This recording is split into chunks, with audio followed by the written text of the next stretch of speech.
हिमाचल प्रदेश में बढ़ रही पीलिया और डायरिया के मामलों को लेकर प्रदेश सरकार अलर्ट हो गई है। हिमाचल में बरसात के चलते जल जनित रोग के मामले सामने आ रहे हैं। इसके चलते स्वास्थ्य संस्थानों को एडवाइजरी जारी की गई है। लोगों को भी सतर्क रहने को कहा गया है। जिला अस्पतालों, सामुदायिक स्वास्थ्य केंद्रों और सिविल अस्पतालों में जल जनित रोगों के प्रति सतर्क रहने के लिए कहा गया है। डॉक्टर ओपीडी में आने वाले मरीजों को जागरूक कर रहे हैं। वहीं सीएमओ मंडी दीपाली शर्मा ने कहा कि बरसात के मौसम में पीलिया रोग को लेकर स्वास्थ्य विभाग पूरी तरह से सतर्क है। पीलिया दूषित पानी के सेवन से फैलता है। गंदे पानी के कारण ही डायरिया का जीवाणु शरीर में प्रवेश करता है। ऐसे में पीलिया के बाद डायरिया होने का खतरा रहता है। उन्होंने कहा कि पीलिया के लक्षणों में आंखों में पीलापन आना, बुखार आना, उल्टी और दस्त होना, भूख न लगना, पीला पेशाब आना, शरीर में थकान होना जैसे लक्षण शामिल है। इस तरह के लक्षण दिखने पर नजदीक के स्वास्थ्य केंद्र में जाकर अपने स्वास्थ्य की जांच के ब्लड टेस्ट करवाएं। दीपाली शर्मा ने कहा कि इस बीमारी से बचने के लिए एहतियात बरतें। खाना खाने से पहले अच्छी तरह से हाथ धोएं। सब्जियों और फलों को खाने से पहले अच्छी तरह से धोएं और पानी को उबाल कर पिएं। पीलिया जो है, जैसे कि आप जानते हैं, हेपेटाइटिस ए इसका एक तरह का पीलिया होता है जो खाने पीने की दूषित पानी की वजह से जो है ये फैलता है। तो इसके सबसे पहले कि हम लोग इसके क्या लक्षण हो सकते हैं, तो इसमें जो आंखों से हमें इसका पता लगा सकते हैं कि आंखों की जो सफ़ेद भाग होता है वो पीलापन उसमें आना शुरू हो जाता है। इसके अलावा मरीज को बुखार हो सकता है, मन खराब हो सकता है, उल्टी हो सकती है, भूख नहीं लगती है, पीला पेशाब भी आता है। पीला पेशाब अगर पानी कम पीते हैं उसकी वजह से भी हो सकता है। तो हमें ये ध्यान देना होता है कि जो पीला पेशाब है आंखों के पीलेपन के साथ में ही एसोसिएटेड हो। इसके अलावा आदमी को थकान महसूस होती है, शरीर में जैसे टूटापन लगता है। और इस तरह के अगर लक्षण मरीज को देखने में आते हैं तो उन्हें अपना जो है बेहतर है कि वो अपना टेस्ट जो है नियरेस्ट हॉस्पिटल में जाके ज़रूर अपना ब्लड का चेकअप करा लें। इसके अलावा हम लोग इस दौरान हमें थोड़ा सा सावधानी भी बरतनी चाहिए अपने खान पान को लेके। इसमें दोनों तरह से, खाने से भी और हमारे जो हाइजीन है, हैंड हाइजीन है, उससे भी हमारा संबंध रहता है इस बीमारी का। तो इसमें जैसे हाथ को अच्छे तरह से धोना, शौच के बाद हाथ को अच्छी तरह से धोना। जो लोग, अगर मान लीजिए कोई संक्रमित व्यक्ति है और अगर वो गंदे हाथों से ही खाना परोसता है या पानी देता है और उसके हाथों की जो गंदगी है अगर खाने पीने में जाए तो उससे भी ये बीमारी जो है ये फैलती है। तो इसलिए हाथों का साफ करना, फल फ्रूट सब्जियों को अच्छे से धोना ये बहुत ज़रूरी है। इसके अलावा पानी जो पीते हैं उसको जहाँ तक हो सके अपना बॉईल कर ले तो बेस्ट है। उबला हुआ पानी बेस्ट है। पानी को उबालने के बाद उसको 5 मिनट के लिए उबलता रखना होता है।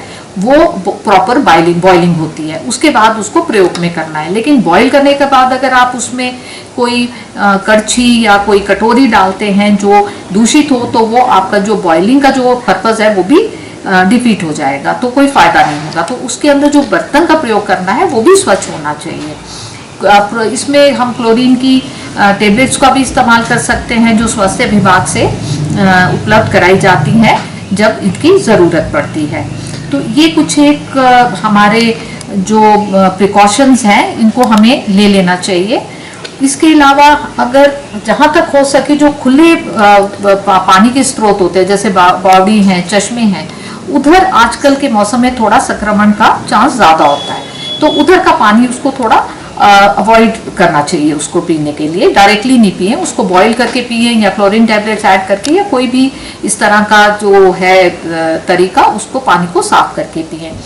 पानी के जो स्रोत है उनको दूषित ना होने दें, उनकी साफ सफाई का पूरा ध्यान रखें। खुले में शौच करना सबसे गलत है, उसी की वजह से जो है ये पानी और हमारी बॉडियाँ और ये चश्मे जो है वो संक्रमित होते हैं। बाकी इसमें थोड़ी प्रिकॉशंस ये है तो चीज़ें बरसात के मौसम में खाने पीने की चीज़ें जल्दी ख़राब हो जाती हैं, तो कटे हुए फल, सड़े सब्जियां ये जो है इनको अवॉइड किया जाए तो बेहतर रहता है। इसके बाद मैं फिर यही कहूँगी कि अगर कभी भी पीलिया के लक्षण अगर पाए जाते हैं तो इसके लिए अपना जांच जो है वो ज़रूर करवाएं। अभी हमारे डिस्ट्रिक्ट में कुछ एक केसेस इक्का दुक्का आ रहे हैं पीलिया के, और मंगवाई के एरिया में हमारे 4 जो है केसेस पॉजिटिव हुए हैं हेपेटाइटिस ए को लेकर। और इस चीज़ को लेकर हमारा जो स्वास्थ्य विभाग है वो पूरा सतर्क है। कल से हमें जब से ये मिली है इसकी जानकारी, तब से जो है हमने अपना कार्य इसकी जांच करने का, सैंपल लेने का, और ये जल शक्ति विभाग के साथ भी हमने तालमेल बिठाकर ये जो सारा जो है प्रक्रिया इसको हमने चालू कर दिया है। और इसमें पानी के सैंपल को लिया जाएगा और हम अपने जो फील्ड में हमारे वर्कर्स हैं, हम अब उनको भी थोड़ा सा सतर्क कर रहे हैं कि वो लोगों को जाकर जो इसके बारे में जानकारी दें, और जो बावड़ी है जहाँ से हमें ये शक होता है कि वहाँ पे बावड़ी है जो दूषित पानी है जिसकी वजह से ये हो रहा है, उसके लिए भी उसको हमने जांच के लिए सैंपल भेजे और ज़रूरत पड़ने पे उसको सील भी किया जा सकता है। तो हमने अपने आशा वर्कर्स के माध्यम से और अपने दूसरे वर्कर्स के माध्यम से ये इसके लिए इस एरिया में अपनी जो हमारी जो उसकी बचाव के कार्य हैं उसको हमने शुरू कर दिया है। तो आज इसी को लेके हमने आज बैठक भी की है और उसमें जो भी हमने निर्णय लिए हैं वो इस ये जो बीमारी है ये ना फैले उसकी रोकथाम के लिए हम कार्य करें। इस समय जिला में लगभग हमारे पास में 8 या 9 केसेस है जो पॉजिटिव है, लेकिन उसमें से 4 हैं जो मंगवाई रीजन से हैं, बाकी जो है वो जो डिस्ट्रिक्ट के डिफरेंट पार्ट से हैं, तो 1-1, 2-2 करके हैं। तो इसलिए अभी हम उधर इतनी नहीं कर रहे हैं, लेकिन फिर भी हमारी कोशिश यही रहेगी कि हम जल शक्ति विभाग को ये आग्रह कर रहे हैं। हमने आज उन पे पत्राचार भी कराया इसको लेके कि जहाँ भी पीने के स्रोत हैं और जहाँ पे सीवेज की लाइन साइड बाय साइड चल रही हैं वहाँ पर वो उसमें थोड़ा ज़्यादा ध्यान दें, क्योंकि जोगिंदर नगर में पिछले साल हमारे को इसके चलते हमें काफ़ी नुकसान जो था हमारी जनता को फेस करना पड़ा था, बीमारी काफ़ी फैल गई थी। तो अब हम चाहते हैं कि इस बार ये मौसम के शुरू होने से पहले ही जो हमारी पिछली कहीं कोई कमी रह गई थी या कमजोरी रह गई थी उसको हम अभी से उसके ऊपर कार्य करना शुरू करते हैं। ब्यूरो रिपोर्ट, चैनल 9, मंडी।